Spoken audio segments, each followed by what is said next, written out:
This video will cover checking for interferences. Checking for interferences between parts can be one of the most cost-effective areas of creating an assembly. This feature allows you to check for interferences before the parts are actually manufactured. Imagine if you received parts back from the manufacturer that were heat-treated and the parts were not able to be assembled because of a small oversight. The parts would have to be sent back and remachined. This is not only monetarily costly, but also very time-consuming. It's a lot easier and cheaper, and less embarrassing, to make the needed modifications before the parts are made than to have to make the modifications afterward. With Alibre design, you can either check the entire assembly by selecting Global Check and clicking on the Check button, or, if the assembly is really large, you can choose to check on selected parts by selecting User Specified Groups, selecting items to be included in Group 1 and Group 2, and then clicking the Check button. In this example, no interferences were found. In this example, obvious interference was purposely created so that you could see the information that would be displayed in the event that interference was found.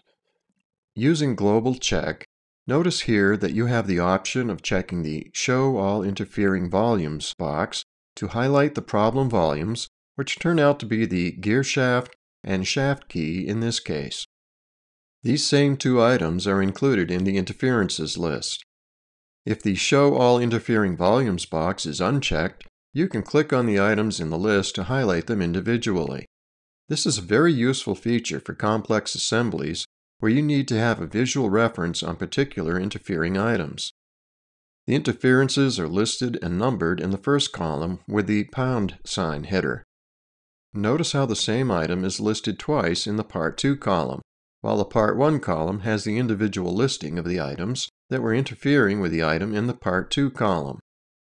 Notice also that the actual interference volume, the overlapping volume of the parts in each row in the list, is displayed in the volume column. Using User-Specified Groups, we are provided with an option to hide parts not shown in Group 1 or Group 2.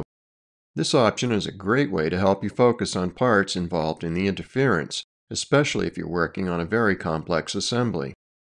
You could also utilize the Wireframe Non-Interfering Parts option, which will simply turn all the non-interfering parts into wireframes, so they're still visible, but no longer prominent or blocking the view.